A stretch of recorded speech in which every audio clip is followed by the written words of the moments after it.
बुद्धि गाड़ा काम बिगाड़ा। 3 बहुओं के रवैये से सासू माँ बहुत परेशान थी।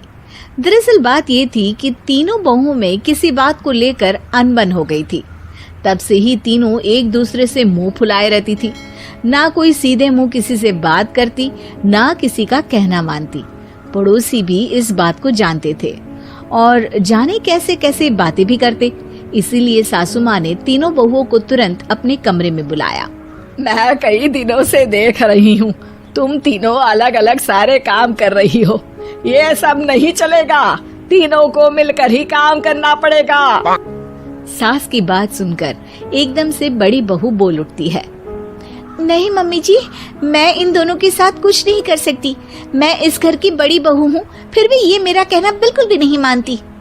अरे जेठानी जी, जानबूझकर मुझे डबल काम करवाती है आप। और छोटी मुझसे टेढ़े मुंह ही बात करती है।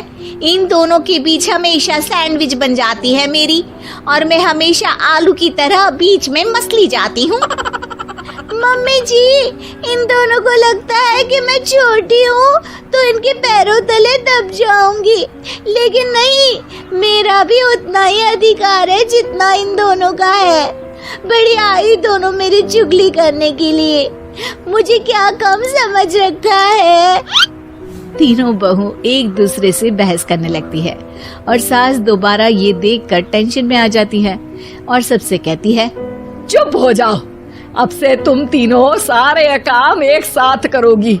आंख बंद करके एक दूसरे की बात सुनोगी। तुम तीनों इस बात को गांठ बांध लो, वरना अगली छुट्टियों में तुम्हारा अपना मायके जाना कैंसिल। सास की बातें सुनकर डर के मारे तीनों हामी भर देती हैं। जी मम्मी जी, मैं समझ गई। हाँ मम्मी जी, जैसा आप कहें। आप जो कहेंगी मैं वही करूंगी। तीनों बहू सास की बात को गांठ बांध लेती है और वादा करती है कि अब से सारे काम वो तीनों एक साथ मिलकर ही करेंगी। ये सब देखकर सास खुश हो जाती है और वहाँ से चली जाती है। नीचे जाकर वो देखती है कि घर में शर्मा जी आए हुए होते हैं। सास जोर से आवाज लगाकर कहती है, अरे बहू, जरा चाय बनाकर तो लाना, शर्मा जी आए हैं। सास की बात सुनकर तीनों बहू तुरंत किचन की ओर भागती है और चाय बनाना शुरू कर देती है। मुझे तो एकदम मसाले वाली कड़क चाय पसंद है, तो हम शर्मा जी के लिए मसाले वाली चाय ही बनाएंगे। अरे नहीं दीदी, गर्मी के मौसम में मसाला चाय कौन पीता है? मैं तो शर्मा जी के लिए इलायची वाली चाय ही बनाऊंगी। ये कैसी बात कर रही हैं आप दोनों? मेरी मम्मी ने सिखाया है कि मेहमान को ज्यादा दूध और शक्कर वाली चाय देनी चाहिए, वरना वो घर वालों को कंजूस समझते हैं। तो मैं तो शर्मा जी को ऐसी ही चाय दूंगी। तीनों बहुएं अपने अपने तरीके से चाय में शक्कर, मसाला, पत्ती सब डाल देती है। उबलने के बाद तीनों मिलकर चाय बाहर लेकर जाती है और शर्मा जी और सासू माँ को देती हैं। चाय पीने के बाद शर्मा जी सासू माँ को देखकर शर्मा जाते हैं और शर्मिंदा महसूस करते हैं कि आखिर उन्होंने चाय पीने के लिए हामी क्यों भरी। सासू माँ भी चाय पीना शुरू करती है और कहती हैं, अरे बहू, ये कैसी चाय बनाई है? चाय है या मीठे दूध की बासुंदी? हाँ, चाय अच्छी नहीं लगी क्या? कोई बात नहीं, हम पराठा बनाकर लाते हैं। चलो चलो अंदर। हाँ हाँ चलो। हाँ आती हूँ मैं भी। नहीं नहीं, मेरा पेट चाय ने ही चौपट कर दिया, वही काफी है। पराठे से पोपट नहीं करवाना, मैं तो चलता हूँ। शर्मा जी चुपचाप पतली गली से निकल जाते हैं। अगले दिन सास बहुओं से कहती है, अरे बहू, जाओ जाके ऊपर के गेस्ट हाउस की सफाई कर दो। कल हमारे यहाँ मेरे दूर के रिश्तेदार आने वाले हैं, तो पूरे कमरे को चमका देना, समझी? तीनों बहू सास की बात को मानकर ऊपर सफाई करने चली जाती हैं और तीनों कमरे की सफाई चालू कर देती है।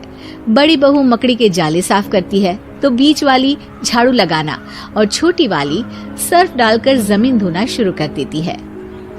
अरे दीदी, जेठानी जी, अभी मैंने पूरी फर्श धोई और आप फिर से धूल नीचे गिरा रही हैं।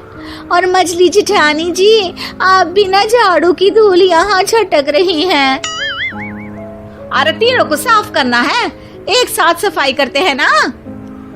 अरे वही तो, हम साथ साथ हैं, घर साफ साफ है। तीनों बहू ऐसे ही काम में उलझ जाती है और 2 घंटे तक एक ही कमरे की सफाई करती रहती है।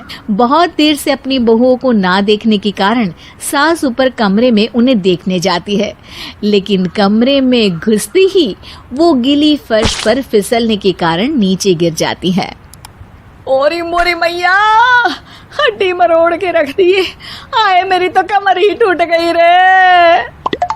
तीनों बहुएं सास को उठाती हैं और बिस्तर पर सुला देती है। अरे मेरे हाथ पैर दर्द कर रहे हैं, दबा दो, आराम मिलेगा। हाँ जी माँ जी। अरे जी माँ जी माँ जी। और तीनों बहुएं एक साथ सास के हाथ को दबाना शुरू कर देती हैं। माँ की तो चीख ही निकल जाती है और नतीजा ये होता है कि सास के बचे हुए शरीर में भी दर्द उठ जाता है। हाय राम, ये क्या कर दिया तुम तीनों ने। अरे मेरी तो किस्मत ही फूटी है कि तुम जैसी बहुएं मुझे मिली। हे भगवान, पूरे शरीर में दर्द बढ़ गया है। अब तो पता नहीं कि चल भी पाऊंगी या नहीं। माफ करो, मुझे गलती हो गई मुझसे कि तुम तीनों को एक साथ काम करने के लिए बोला। सोचा था तीनों मिलके अच्छे से काम करेगी, लेकिन बड़े बुजुर्ग सही कहते थे कि 3 तिगाड़ा काम बिगाड़ा। तुम लोगों ने ये बात ना आज साबित करके दिखा दी। तुम तीनों को तो समझाना यानी मानो भैंस के आगे बीन बजाना है। तुम्हें अकेले अकेले काम करना है ना, तो अब से तुम अकेले ही अपना अपना काम करो। तीनों बहुएं वहां से जाने लगती है। अरे कहाँ जा रही हो? आप ही ने तो कहा कि अपना अपना काम करो, तो मुझे मुल्तानी मिट्टी लगानी है। अरे मुझे भी तो नेल पॉलिश लगानी है, मुझे ना मेहंदी लगानी है। सास अपना सर पीट लेती है और कहती है, अरे मुझे भी लगाना है कुछ। क्या माँ जी? क्या माँ जी? क्या माँ जी? तुम्हारे घर वालों को फोन तुम्हारी हरकतें बताने के लिए।